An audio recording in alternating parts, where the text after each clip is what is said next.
She had learned to count the hours by hunger. 4 hours since water. 7 since the heel of bread she had taken from the kitchen scraps before the feast preparations began. The grand hall of Ashvale Palace blazed ahead of her, warm and golden and obscenely alive with the smell of roasted meat and spiced wine, and Ilara walked into it the way she walked into everything. Head down, tray level, shoulders pulled small. The mating ball had summoned every alpha and noble in the realm, and the energy in the room was a living thing, territorial and electric, wolves marking the air simply by occupying it. She was not part of this world. She was the girl who kept it running, so the people inside it never had to think about the effort required. Her uniform was gray. It had always been gray. She could not remember if it had started that way, or if the color was simply what happened to things that were used without care for long enough. Watch where you walk. Wolfless. The voice came from her left before the collision did. Lady Senna's shoulder caught her square in the back. The tray tilted. 3 goblets slid. 1 fell. The sound of crystal meeting marble rang through the nearest quarter of the hall like an accusation, and every head within 20 feet turned. Ilara dropped to one knee immediately, gathering shards with bare hands, the wine spreading in a dark stain across the pale floor. Her fingers trembled.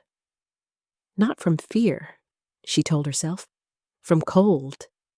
The palace was always cold in the stone corridors, and warmth never quite reached the servants. Clumsy creature, Senna's voice was pitched to carry.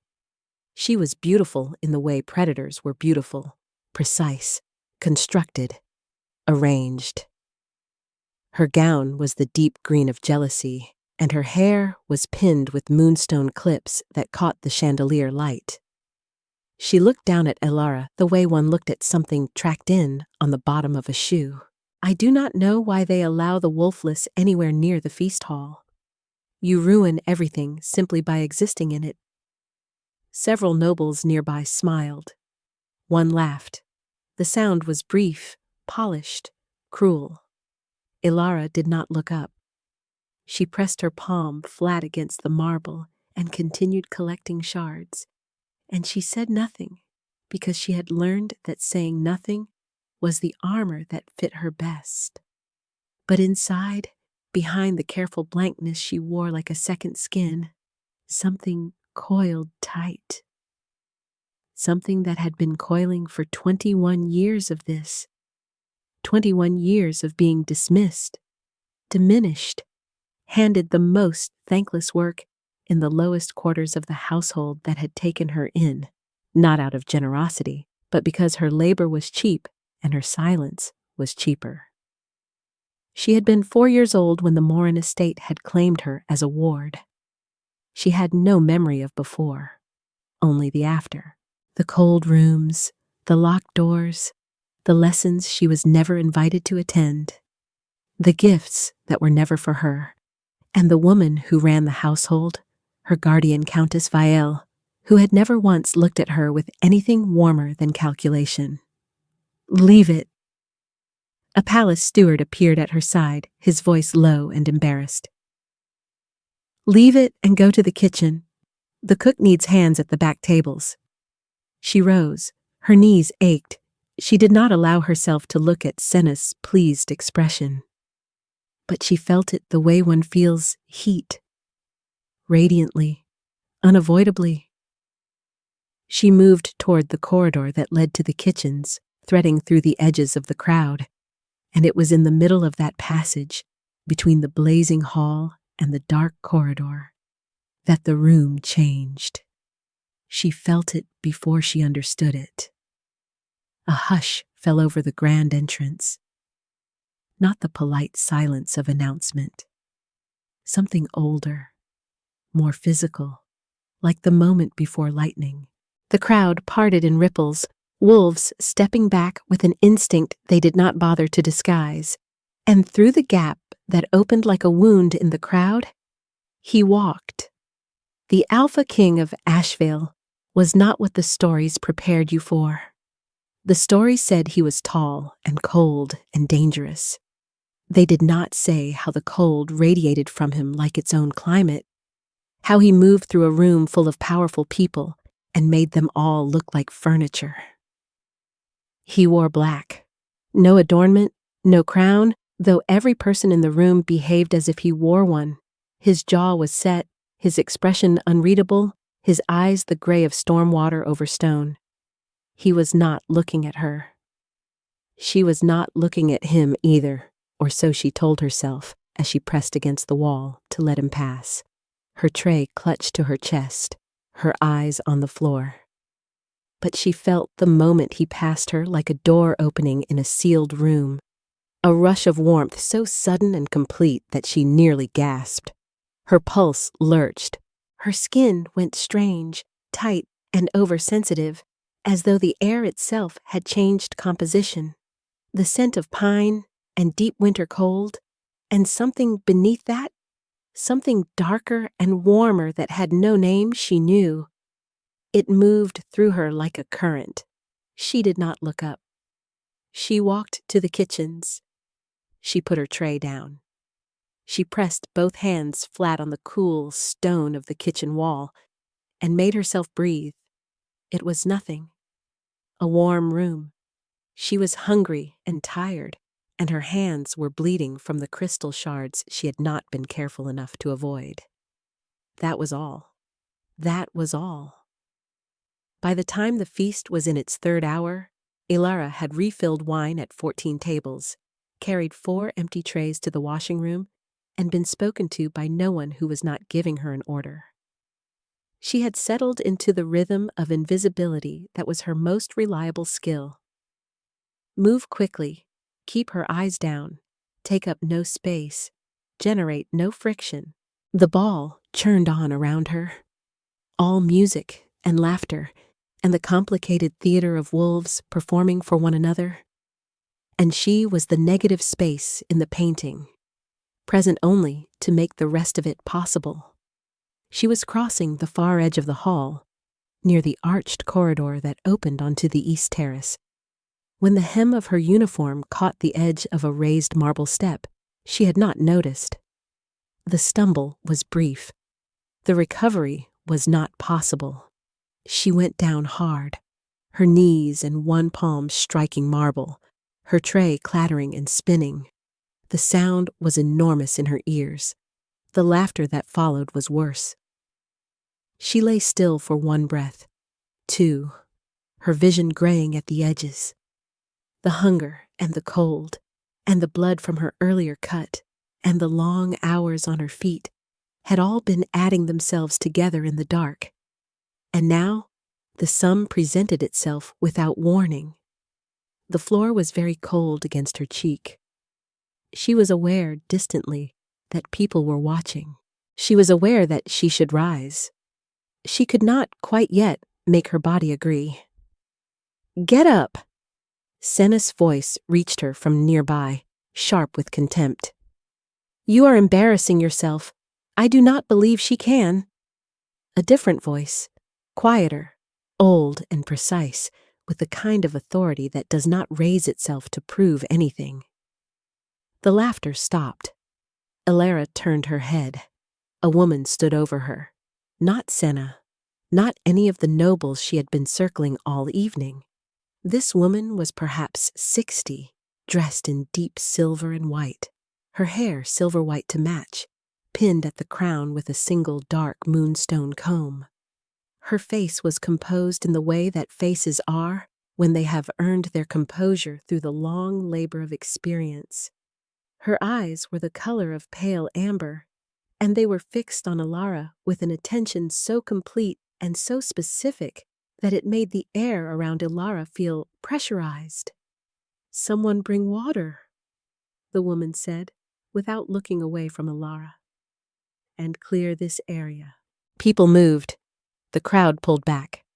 A servant appeared with a cup of water so quickly that Ilara understood, without being told, that this woman's requests were not requests. "Can you rise?" the woman asked, and her voice had dropped, addressed now only to Ilara, stripped of its public register. "Yes," Ilara said, which was a determination rather than a fact. She pressed her palm to the floor and pushed. The woman's hand closed around her elbow. The grip was firm and measured, neither rough nor condescending, simply present, like an offered wall. Ilara rose. She was nearly upright when it happened. The woman's hand tightened almost imperceptibly on her arm. Just for a fraction of a breath, her amber eyes sharpened. Something moved through her expression. Not surprise, exactly. Something more deliberate. Recognition. "There it is," the woman said, so quietly that Ilara was nearly certain she had imagined it. "My lady," Ilara said, her voice coming out smaller than she intended. But the woman had already released her arm and turned to address a nearby steward, and her expression had returned to its composed public surface, giving nothing away. Ilara stood and caught her breath and looked at the woman's profile and felt, beneath her exhaustion and her hunger and the throbbing in her knees, a new kind of unease settling into her chest. The kind that came not from threat, but from being seen. Truly seen, when she had spent her entire life making herself unseen. She did not know yet who the woman was. She would learn it an hour later, from her fellow servant Petra, who found her in the washing room rewrapping her cut hand with a strip of linen, and told her in a rush of awed, frightened whispers. The woman was Alessia Vorn, Queen Matron of Ashvale, mother of the Alpha King. Ilara sat with that information in the dark of the washing room for a long time. 3 days passed. They passed in the way that days passed in the palace during a royal assembly, relentlessly, without pause, one long, continuous demand disguised as a schedule. Ilara worked. She cleaned the east wing corridors before dawn. She carried linens from the laundry to the upper chambers. She served breakfast in the lesser dining hall and supper in the main hall and in between. She did every task that was assigned to her, and several that were not, because the head housekeeper, Marta, had learned that Ilara would not refuse and did not complain, and had filed that discovery under useful rather than unfair. On the morning of the 4th day, a summons arrived. It came not through Marta or the head steward, but through a personal attendant in palace livery. A young woman with careful eyes who appeared at the door of the servants' quarters at the hour before breakfast, and asked for Ilara by name with a specificity that made every other person in the room go very quiet. The summons was from the Queen Matron. Petra gripped her arm the moment the attendant was gone. Ilara. Her voice was barely sound. "Why does the Queen Matron know your name?" "I do not know," Ilara said, which was true. "You did not do anything. You did not speak out of turn. You did not." "I fell," Ilara said, "in the hall on the first night. She helped me stand." Petra stared at her. "She helped you stand. She had someone bring water. She—" Petra released her arm. Her expression had cycled through several things rapidly, arriving at something between awe and terror. "Ilara, Queen Matrons do not personally assist servants who fall. They do not notice. That is the whole point." Ilara had nothing to offer in response to that, because she had been thinking exactly the same thing for 3 days, and had arrived nowhere useful. She dressed in her cleanest uniform, and followed the attendant through corridors she had only ever navigated in the dark, before sunrise, with a mop. In daylight, they were different. The stone walls lit by narrow windows, the floor polished to a pale gleam, the iron sconces holding unlit candles that would be lit again at dusk. The palace in morning light was austere and cold, and deeply, thoroughly beautiful in the way of things designed to remind smaller creatures of their smallness. The queen matron's private solar was on the palace's north face, overlooking a courtyard where a single large ash tree stood bare and gray in the autumn chill. The room itself was small, by palace standards, furnished in pale wood and silver cloth, every surface precise and uncluttered.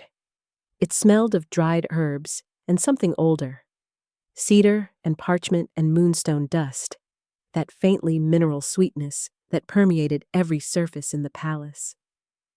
The queen matron stood at the window. She did not turn immediately when Ilara entered, and the delay did not feel like inattention. It felt like the opposite, like she was giving Ilara a moment to arrive fully, to become present in the room before she required anything of her. Then she turned. "Sit," she said, and gestured to a chair that was not a servant's chair. Not the low stool placed near the door for attendants, but an actual chair, cushioned, positioned at the small table in the room center. Ilara sat because the instruction was absolute, but her spine remained very straight. The queen matron took the chair opposite. She folded her hands on the table. In daylight, she looked, if anything, more formidable than she had in the blazing chandelier light of the ball. Because daylight removed the drama and left only the woman, and the woman was enough. "You are Ilara?" she said. "Yes, my lady. Ward of Countess Vale, of the Morin estate." "Yes. How long have you served in the palace?" 3 seasons, my lady. I was placed here by the countess when the palace opened seasonal staff positions." The queen matron regarded her steadily. "And before that, I lived at the Morin estate. As ward. As ward." The word sat between them with more weight than it deserved, or perhaps exactly the weight it deserved. "Do you know," the queen matron said, "what a Luna spark is?" Ilara's hands, folded in her lap, went very still. It is spoken of in the old texts, an energy associated with fated lunas. Wolves of exceptional bloodline who carry a visible resonance when the bond is near. "I have read about it. Where did you read about it?" "The estate had a library. I was not supposed to use it." A pause. "I used it." Something shifted in the queen matron's expression, brief and warm and quickly composed. "The spark," she said, "is not visible to most wolves. It requires age and training and a particular sensitivity to bloodline resonance to perceive it. I have spent 40 years learning to see it." She paused. "I saw it in you when you rose from that floor." Ilara's chest was doing something that was not quite breathing. "My lady, I am wolfless. It is known. I carry no wolf. I have never shifted. There cannot be." "You have been told you are wolfless," the queen matron said. "There is a distance between what you have been told and what is true. I suspect you have always known that distance exists, even if you did not know its shape." The silence that followed was the loudest thing Ilara had ever heard. She thought of every cold morning at the Morin estate. She thought of Countess Vale's eyes. Not cruel, exactly. Careful, the way one was careful around something unpredictable, something that required management. She thought of how she had never been given the surname she was owed, how she had been kept at the edges of everything, useful but never belonging, present but never acknowledged. She thought of how the countess had moved quickly to place her in palace service the moment the seasonal positions opened, as though putting her here served a purpose beyond the obvious. She thought of the warmth she had felt when the Alpha King walked past her in the hall, the way it had moved through her like something waking. "What is done with this information?" she asked, because she was practical before she was frightened, or at least she was trying to be. "Nothing yet," the queen matron said. "This conversation did not happen. You will return to your duties. You will behave as you have always behaved. Careful, contained, invisible. Her amber eyes held Ilaris without flinching. But you will come to me if anything changes. If you feel heat near my son. If the spark intensifies. If anyone at the estate contacts you unexpectedly. Do you understand? Ilara understood more than the words. She understood that this woman was protecting something. Protecting her, perhaps, or protecting the realm, or both. And that the protection came with the implication of stakes she could not yet see the edges of. Yes, she said. She returned to the East Wing corridor. She picked up her mop. She worked until her hands ached and the day was gone. And she thought of nothing except what the Queen Matron had said, which was everything. That evening, she passed the Alpha King in the corridor outside the throne room. He was flanked by two of his commanders, speaking in low, rapid tones about border movements in the northern reaches. He did not notice her. Why would he notice her? She was pressed against the wall, her eyes down, her mop held at her side, occupying the precise minimum of space the physical world required of her. But as Wolf noticed, she felt it the moment he drew level with her. Not his attention, not his gaze, but something older and deeper and less governed by reason. A sound, low, nearly subsonic, more sensation than sound, the way a distant thunder was more sensation than sound. A sound that vibrated in the bones of her chest and made every hair on her skin rise. He stopped walking. His commanders continued a half-step before realizing and halting awkwardly, confusion passing over their faces. The Alpha King stood very still in the corridor. He did not look at her. His jaw had tightened. His eyes had gone somewhere farther away, inward, as though he were listening to something only he could hear. She watched the line of his throat move. Then he said, to his commanders, "Leave us." His voice was even, nothing in it that any observer would identify. The commanders exchanged a glance she was not supposed to see. They withdrew. The silence in the corridor was absolute. She should not have looked up. She understood, with every survival instinct she possessed, that looking up was the wrong choice. She looked up. He was already looking at her. His gray eyes were very direct and entirely unreadable, and they were fixed on her face with a focus that she felt physically, the way one felt a blade near skin. Not pain, but the acute awareness of vulnerability. "What is your name?" he said. Not a question. The question form, but not the function. A command dressed as a question, the way all his words seemed to be. "Ilara," she said. "My lord." Something happened in his eyes that she could not interpret. The growl, if it had been a growl, did not come again. He stood there in the corridor with the candlelight moving over his face, and he looked at her as though she were a problem he had not been warned about. "Ilara," he repeated, and the word in his mouth was nothing like the word in anyone else's mouth. It was. She did not have language for it. It was heavy. It landed somewhere inside her that she had not known existed. She dropped her eyes before she did something irreversible. "You may go," he said. She went. She walked the full length of the east corridor before she allowed herself to breathe properly, and even then, it came out unsteady. Her skin was still warm where his gaze had been. The warmth did not fade.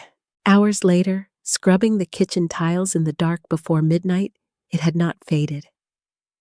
She lay awake in the servants' quarters long after Petra's breathing had deepened into sleep, and she stared at the stone ceiling, and she thought, "This is how things end for girls like me." She had no wolf, no rank, no family name, no protection except her own silence. She was a servant in the palace of the Alpha King, and the Alpha King had looked at her like she was something he had not accounted for. That was not a beginning. It was a warning.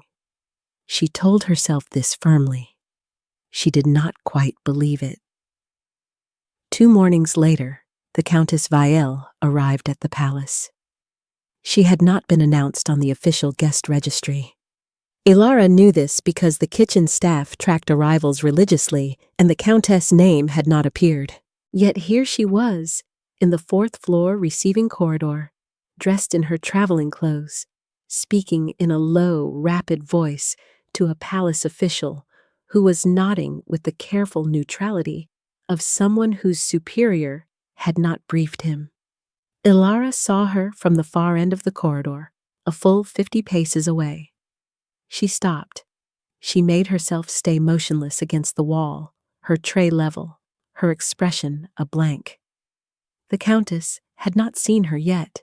She was speaking to the official about something, and while Ilara could not hear words, she could read posture, urgency, displeasure, the particular set of a woman's shoulders when something is not proceeding as planned. The official glanced down at whatever document he held and shook his head, and the Countess' posture tightened further. Then the Countess looked up.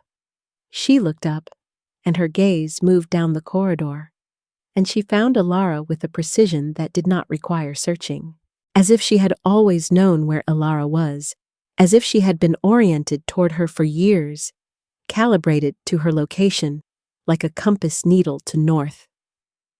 Their eyes met. Ilara had stood before the Countess' gaze thousands of times. She knew its temperature. She knew its particular quality of management, the sense of being assessed and found acceptable within the specific parameters of usefulness, of being considered an asset that needed containment rather than a person that deserved acknowledgement. Today the gaze was different. Today there was something else in it. Something that Ilara's body registered as danger before her mind caught up. Fear. Not of Ilara. The Countess was not frightened of her. She was frightened of something Ilara represented. Something Ilara carried, or was becoming. And the fear had the shape of a woman who has kept a secret for 21 years and has just discovered that the secret is walking toward a door she cannot lock fast enough. Ilara turned and walked in the opposite direction. She did not hurry. She took the servants' stairs to the 3rd floor, then the back passage to the east wing, and she kept her steps even and her face composed until she was in the linen storage room with the door closed behind her, and then she let herself press her back against the shelves and breathe. Petra found her there 20 minutes later. "Your guardian is here," Petra said, without preamble. She was worried. Ilara could hear it. "She is asking for you, officially. She told the head steward she needs to see you on a matter of family business." "Family," Ilara said flatly. That is what she said. Ilara thought of the Queen Matron's instructions. She thought of the Countess' eyes in the corridor. She thought of 21 years of careful management, of a library she had not been supposed to use, of a name she had never been given. "Tell the head steward I am ill," she said. "Tell him I collapsed this morning during duties and the healer asked me to rest." Petra stared. "Ilara, you cannot. She is your guardian. She has legal." "I am not asking you to lie for long," Ilara said. "Only for today. Only until I can speak with someone." She met Petra's eyes. "Please." Petra left. Ilara remained in the linen room among folded white sheets and the smell of lavender soap, and she thought very carefully about what to do next.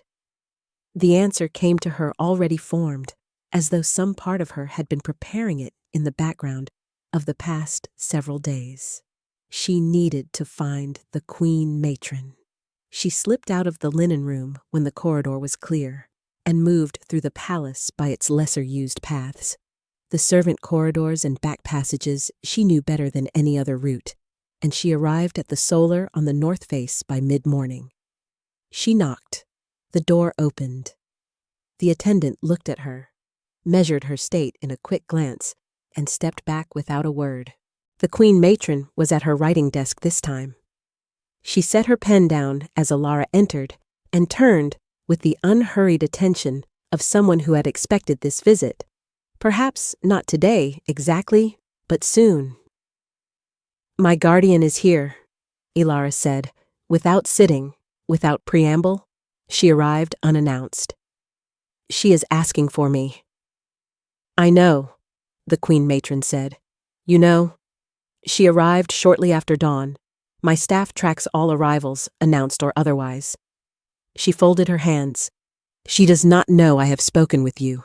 She believes she has time to manage this." "Manage what?" Alara said, and her voice came out with more force than she intended, the control she had been holding for days fraying at its edges. "What is being managed? What is it that she is afraid of? What am I that requires?" She stopped. She pressed her palm to the front of her uniform and made herself breathe. "Forgive me." "Do not apologize," the queen matron said, and her voice was not soft exactly, but it had a warmth in it that Alara had not expected, and that made the control harder to maintain, not easier. "You have earned the right to that question." "Sit down, Alara." Alara sat. The queen matron was quiet for a moment that felt deliberate, the kind of quiet that precedes something that cannot be unsaid. "Your mother," she said, "was a woman named Sarah Aveth. She was the last surviving heir of the Aveth bloodline, which is one of the 6 ancient bloodlines recognized by the moon goddess accords. The Aveth bloodline carries a specific gift: the Luna resonance, the ability to stabilize and strengthen a pack bond at the root. It is the bloodline from which the first ever Luna Queen descended." She paused. "Your father was a man who loved her and had no idea what that love would cost her. Countess Vael is your mother's half-sister. She was given guardianship of you at your birth, with explicit instructions from your mother to protect you and prepare you for your inheritance." Alara sat perfectly still. "She chose," the queen matron continued, "to interpret those instructions differently. Rather than protect your identity, she suppressed it. A bloodline binding. Old magic, the kind that costs something to cast and cannot be broken by ordinary means, was placed over you before your first shift. It locked your wolf. It masked your resonance. It made you appear wolfless." She met Alara's eyes. "She did not do this for safety. She did it because the inheritance you were meant to claim was one that would have placed you above her." The silence after these words was the densest thing Alara had ever inhabited. "The inheritance," she said carefully. "What inheritance?" The queen matron looked at her for a long moment. "The position of Luna Queen is not simply a title given by ceremony or rank. It is designated by bloodline, confirmed by the moon goddess' own resonance, and sealed by the mate bond with the Alpha King." She paused. "The Alpha King does not choose his Luna. She is fated. She has always been fated. And the bloodline that produces the Luna Queen has been missing from these records for 22 years. A pause. 22 years, Alara. Alara was 21. She did not speak. There were no words adequate to what was happening in her chest. Not fear, not quite. Something larger and older than fear. Something that felt like a room she had never entered swinging open in the dark of her own body. "My son," the queen matron said quietly, "has not slept well since the night of the mating ball. He has said nothing. He will say nothing. Not to me, not to his council, not to anyone. But I know my son. I have watched him refuse his wolf for 15 years, refuse the bond, refuse the pull, because the bloodline that should have produced his fated mate was declared lost, and he chose duty over hope. Her amber eyes were very steady. "His wolf recognized you. That first night, in the corridor. I am told he stopped walking." "He stopped walking," Ilara confirmed, her voice barely above sound. "Yes," the Queen Matron said. Outside the window, the bare ash tree moved slightly in a wind that had come from nowhere, its gray branches catching the pale morning light. "Your guardian knows the binding is weakening," the Queen Matron said. "That is why she is here. When a bloodline binding degrades, it leaves traces. The spark becomes visible to those who know what to look for. She has come to reinforce it, or to remove you from the palace before it fully breaks. She does not know it is already too late for either." "Too late," Ilara echoed. "The spark was visible to me 3 days ago. By now, it will be visible to anyone old enough to know what they are seeing. And there is one other consequence of a weakening binding that she cannot stop." The Queen Matron folded her hands with great precision. "When the binding breaks entirely, and it is close, perhaps hours, your wolf will come. And when your wolf comes, the resonance will be heard across the entire palace. Every wolf in this building will feel it. There will be no question of what you are." Ilara pressed both hands flat on the table to keep them from shaking. "What do I do?" she said. "You do nothing," the Queen Matron said. "You exist. That is sufficient." A pause. "But I would suggest you remain close to the palace's center, not alone. And if your guardian attempts to approach you before this is resolved." Her voice was measured, but there was iron in it. "Send for me immediately. She will not touch you while you are under my attention." It was not quite a declaration, but it was close. Ilara rode the next several hours in a sustained state of controlled fear, moving through her duties as she always did, present in body while her mind turned everything over and over without arriving at solid ground. She served lunch in the lesser dining hall. She swept the south corridor. She carried messages between the palace offices, going where she was sent, keeping her face composed and her eyes down. She felt the change the way she imagined one felt a bone setting. Sudden, structural, accompanied by a sensation that was half pain and half the relief of alignment. It happened in the east corridor at the hour before the evening bells. One moment, she was walking with a stack of folded linens, and the next, she was on her knees on the stone floor, with the linens scattered around her, and something enormous and ancient and terrifyingly alive, moving through every cell of her body. It was not pain. It was fuller than pain. It was like being poured out of one vessel and into a much larger one, the body protesting the expansion even as it welcomed it. She heard dimly a sound she had never made before, something that came from below speech, below thought, something that resonated in the stone walls. The binding broke. The wolf arrived. She did not shift, not fully, not into another form, but the wolf was there, suddenly, wholly there inside her, vast and luminous and ancient, and the resonance that poured out of her in that moment was not a sound or a light, but something between the two, something felt by every wolf in the palace as a vibration in the blood, a harmonic in the bond, a note struck on an instrument none of them had heard before and all of them recognized. She heard from various distances wolves going still.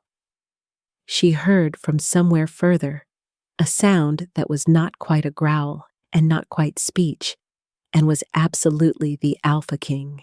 She remained on her knees in the corridor and breathed and let the wolf settle into her, the way a tide settles into the shore it belongs to. Complete and inevitable and impossible to mistake for anything other than what it was. Petra found her first. She came running from the direction of the laundry, her eyes wide and her face open with an awe she was not bothering to contain, and she dropped to her knees in the corridor beside Alara and took both her hands. "I felt it," she whispered. "Alara, I felt it. Every wolf in this building felt it." "What is? What are you?" "I do not entirely know yet," Alara said, which was true and was also the truest she had ever been. She was still kneeling in the corridor when the footsteps came. She knew them before she saw him. The cadence of them, measured, unhurried, absolute, was already part of her awareness in a way that had no rational explanation. She looked up. The Alpha King stood at the end of the corridor. He was alone. No commanders, no attendants. He had come alone, which said something she did not yet have language for. He was still. The particular stillness of a man who has been trained to govern every reaction and has encountered something that exceeds the reach of that training. His gray eyes were fixed on her, and in them, for the first time since she had been aware of his existence, she could read something. He was not composed. He was containing himself with great precision, and the effort was visible in the line of his jaw, in the set of his hands, in the quality of his stillness, which was not calm, but the thing that sits just above a flood. He crossed the corridor. He stopped 2 feet from her. He looked down at her, on her knees amid the scattered linens, and something moved through his face, fierce and unguarded and brief. He reached down and he took her hand and he drew her to her feet, and when she was upright and the contact was still happening. His hand around hers, warm and firm and absolute. The warmth she had felt in the hall that first night returned, but it was nothing like what she had felt then. That had been a whisper. This was everything that the whisper had been trying to say. He did not release her hand. "Do you feel it?" he said. Not a question. "Yes," she said. "Since the first night?" he said. "Yes." He exhaled. The sound of it was controlled and quiet and cost him something. "I have been trying," he said, to determine the rational explanation. "There is none. I have been told," she said carefully, "that rational explanations are sometimes insufficient." His eyes sharpened on her face. "Who told you that?" "Your mother?" she said. Something shifted in his expression. Confirmation, she thought. He had suspected his mother was involved. He was, perhaps, not surprised. "She did not tell me," he said, and there was something in the words that was not accusation, but was close kin to it. "She told me this morning," Alara said. "She told me what I am.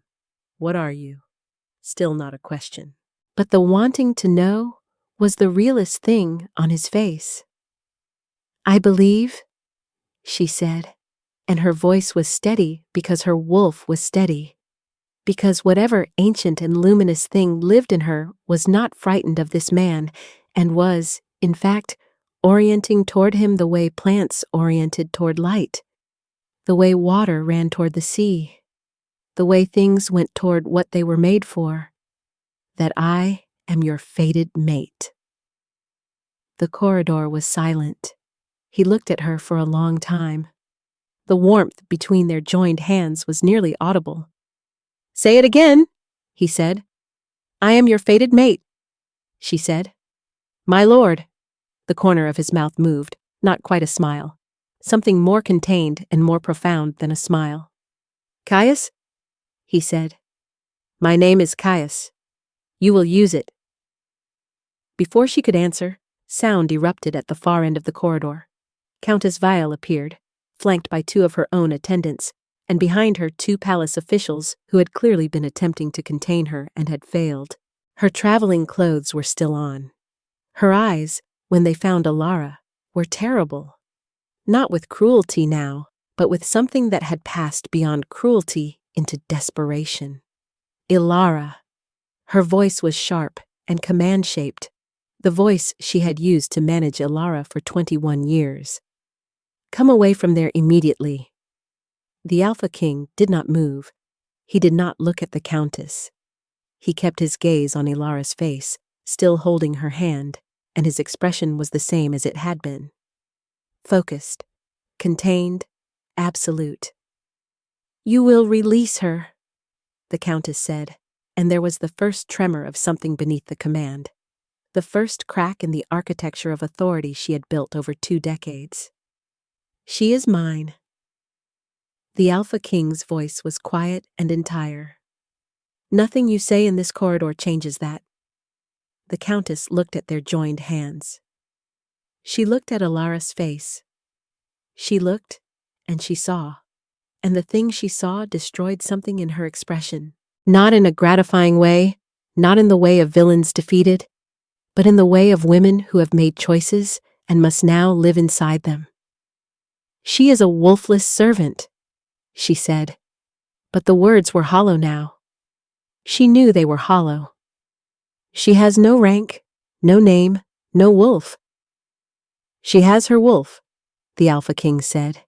You cannot simply, the council will not accept." "The council," he said, "accepts what I determine. My mother has already convened the senior elders. The bloodline documentation is being retrieved from the archives as we speak." He turned his gaze to the Countess for the first time, and what she met in it made her go very still. "You bound her. 21 years. You suppressed what she was born to be." A pause. "I am giving you this single moment to understand the full weight of what you have done before I decide what is done in return." The Countess' attendants had stepped back. The palace officials had gone carefully expressionless. Petra, somewhere behind Ilara, was making no sound at all. The Countess looked at Ilara. The calculation in her face had collapsed into something older and worse. The recognition of a woman who has made herself into a villain to avoid being lesser, and has arrived, at the end of it, at both. "I was afraid," she said, quietly, just for a moment, stripped of management, stripped of strategy. She was everything her mother was. I could see it even then. I was afraid of what she would become. "Yes," Ilara said. Her voice was not cruel. It was very quiet and very certain. "You should have been." The silence that followed was not comfortable. It was the silence of a thing ending and another thing being established in its place. The silence of a room where the furniture has been rearranged while everyone stood still. The Alpha King did not release her hand. He turned to the palace officials. "Escort the Countess to the West Guest Quarters. She is not to leave the palace until the council has completed its review of the binding documents." His voice was even and absolute. "Treat her with courtesy." The officials moved. When the corridor was clear, Ilara became aware of the full extent of what had just happened, in a way that arrived all at once, rather than in manageable increments. She was standing in a palace corridor with the Alpha King's hand around hers, and the warmth of the mate bond moving through her like the first breath after drowning. And her wolf was present and entire, and everything she had been told did not exist. And her guardian, who had stolen 21 years of her own nature, was being led to a guest suite under official custody. She was shaking slightly. She was aware of this. The Alpha King noticed. He noticed everything. She was beginning to understand. It was the quality of his attention, total and precise. He turned to face her, and his free hand came up and rested on her shoulder, steady and warm, and she understood this was not romantic tenderness, not yet. It was something more functional, an anchor, offered without condescension. "I have you," he said. The simplicity of it reached places in her that 21 years of self-sufficiency had developed very careful walls around.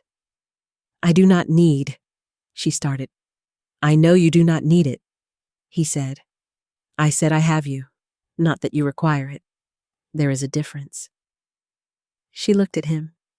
His gray eyes were direct and without pretense, and she thought, "I have spent my entire life being invisible, and now I am being seen, and I do not know what to do with that." "I do not know how to do this," she said, honestly, because she was learning that he responded better to honesty than to performance. "Neither do I," he said, and the admission was so clearly uncomfortable for him, so clearly costing something, that she almost smiled. "But I have stopped looking for the rational explanation." She did almost smile. She felt it happen at the corner of her mouth. He observed it. Something in him shifted, not softened exactly, but recalibrated, as though her near smile had updated a calculation he had been running. "Come," he said, and it was still a command, but there was something different in how it was aimed. Not down, not at a servant, but lateral, the way one offered direction to someone walking beside them. "My mother will want to see this confirmed." "She already knows," Ilara said. "She always already knows," he said, and walked, and she walked with him, and the mate bond moved between them like a tide settling into the shore it belonged to, warm and unrelenting, and finally whole. The council chamber convened at the evening bells. Ilara had been given an hour in which a palace attendant appeared with fresh clothes. Not servant's gray, but the deep ivory of an unranked but recognized noble, and a senior attendant who dressed her hair without comment and without condescension, as though this were entirely ordinary, as though she had always been someone whose hair was dressed by palace attendants.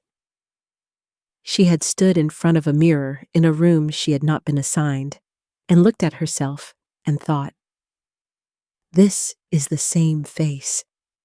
These are the same hands, the same hollow in the cheeks from not enough food across too many years, the same scar on her left palm from the crystal at the ball.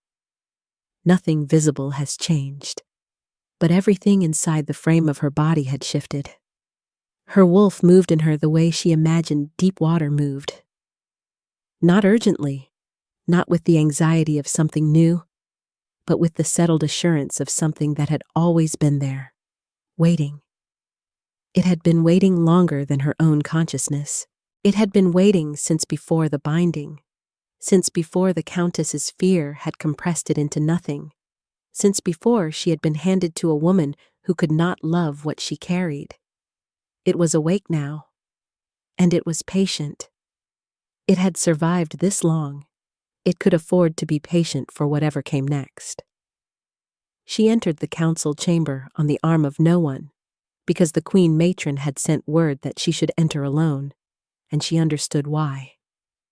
The symbolism of it mattered, in a room full of wolves who understood symbolism as the native language of power. She entered alone and walked the length of the chamber without looking left or right, and she kept her spine straight and her eyes level, and the room, full of council lords and senior elders and alpha officials who had spent years deciding the fates of others, went quiet in a way that was not the quiet of indifference, but the quiet of recognition. The Alpha King stood at the head of the chamber table. He watched her walk toward him without expression, but she felt his attention the way she felt heat, entirely, radiantly, in the body before the mind. The queen matron stood to his right. When Ilara reached the head of the table, she turned to face the room. The senior elder, an ancient man whose wolf was so old it was visible in his eyes, amber fading toward white, rose from his seat. He held a leather-bound document, and his hands, she noticed, were not entirely steady. "We have reviewed the bloodline documentation retrieved from the Aveth Holdings Archive," he said, and his voice was the voice of a man announcing something that history would record. "The lineage is confirmed. Ilara Aveth, ward of the Morin estate, is the sole surviving heir of the Aveth bloodline and a recognized candidate for Luna sovereignty under the Moon Goddess Accords. He looked up from the document. The Luna Spark has been confirmed by 3 independent elders, including the Queen Matron. The mate bond resonance is. He paused, something moving through his expression. It is the strongest recorded bond confirmation in 400 years. The room did not erupt. This was not a room that erupted. But the collective shift of energy within it was palpable. Wolves going still and then unstill, the particular quality of a held breath released. A council lord near the far end of the table rose. Lord Fenmere, she would later learn. The kind of man who had spent a career converting tradition into weapons and using them on people who could not defend themselves. The binding was placed without council knowledge, he said. The guardian acted independently. The candidate's suitability cannot be confirmed on the basis of. Her wolf, the Alpha King said. His voice was not raised. It did not need to be. Her wolf is present and acknowledged. The resonance has been confirmed by the senior elders. The bloodline documentation is authenticated. A pause. What precisely requires further confirmation? Lord Fenmere looked at Alara. His gaze was not kind. It was the gaze of a man assessing a threat and calculating how to neutralize it. She is untrained. She has no rank structure, no political education, no experience of governance. I lived for 21 years in conditions designed to suppress everything I am, Ilara said, and her voice came out level and without apology, and the directness of it silenced the room more completely than any declaration. I read every book in a library I was told I could not use. I learned the politics,